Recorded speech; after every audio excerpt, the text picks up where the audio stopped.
లోక్సభ ఎన్నికలకు బీఆర్ఎస్ సన్నద్ధమవుతోంది. గెలుపే లక్ష్యంగా అనుసరించాల్సిన వ్యూహంపై చర్చించడానికి లోక్సభ నియోజకవర్గాల వారీగా ఇవాల్టి నుంచి సన్నాహక సమావేశాలు నిర్వహించనున్నారు. ఈ నెల 21 వరకు సమావేశాలు కొనసాగనున్నాయి. బీఆర్ఎస్ అధినేత కేసీఆర్ ఆదేశాల మేరకు తెలంగాణ భవన్లో party working president KTR, party secretary general K Keshava Rao, party నేతలు హరీష్ రావు, కడియం శ్రీహరి, జగదీష్ రెడ్డి, వేముల ప్రశాంత్ రెడ్డి, నిరంజన్ రెడ్డి, మధుసూదనాచారి, పోచారం శ్రీనివాస్ రెడ్డి సమావేశాలను నిర్వహించనున్నారు. 2 విడతల్లో ఈ సమావేశాలు జరగనున్నాయి. మొదటి విడతలో ఇవాల్టి నుంచి 12 వరకు నిర్వహిస్తారు. సంక్రాంతి పండుగ తర్వాత తిరిగి జనవరి 16 నుంచి మిగిలిన నియోజకవర్గాల సన్నాహక సమావేశాలు కొనసాగిస్తారు. ఇవాళ ఆదిలాబాద్ పార్లమెంటు నియోజకవర్గ సమావేశం నిర్వహించనున్నారు. ఇక ప్రతిరోజు ఒక లోక్సభ నియోజకవర్గం నాయకులతో సమావేశమై పార్లమెంటు ఎన్నికల్లో అనుసరించాల్సిన వ్యూహంపై చర్చిస్తారు. మీటింగ్కు హాజరయ్యే ముఖ్య నేతల అభిప్రాయాలు తీసుకుని కార్యాచరణను రూపొందిస్తారు.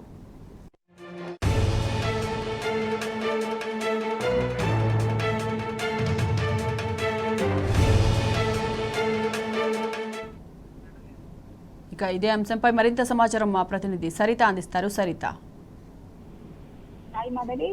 ఇవాల్టి నుంచి పార్లమెంట్ ఎన్నికల కోసం బీఆర్ఎస్ పార్టీ సిద్ధమవుతుంది. ఇందులో భాగంగా ఈ రోజు నుంచి వివిధ పార్లమెంట్ నియోజకవర్గాల వారిగా సన్నాహక సమావేశాలను నిర్వహించబోతుంది. బీఆర్ఎస్ అధినేత కేసీఆర్ ఆదేశాల మేరకు కేటీఆర్ ఈ సమావేశాలను నిర్వహించబోతున్నారు. ఈ రోజు ఆదిలాబాద్ పార్లమెంట్ నియోజకవర్గానికి సంబంధించినటువంటి సమావేశం తెలంగాణ భవన్ లో జరగబోతోంది.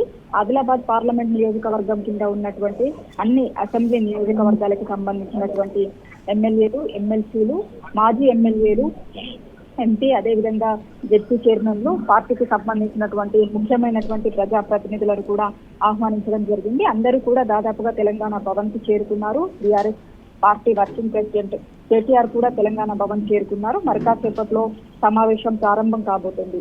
ముఖ్యంగా ఈ సమావేశంలో వచ్చే పార్లమెంట్ ఎన్నికల్లో అనుసరించాల్సినటువంటి వ్యూహం పైన చర్చించబోతున్నారు. ఈ మీటింగ్ కి హాజరయ్యేటువంటి ముఖ్య నేతల అభిప్రాయాలన్నింటినీ కూడా తీసుకొని పార్లమెంట్ ఎన్నికలకు ఏ విధంగా పటిష్టమైనటువంటి కార్యాచరణను రూపొందించాలి అనేటువంటి దానిపైన ఈ రోజు ఫోకస్ చేయబోతున్నారు.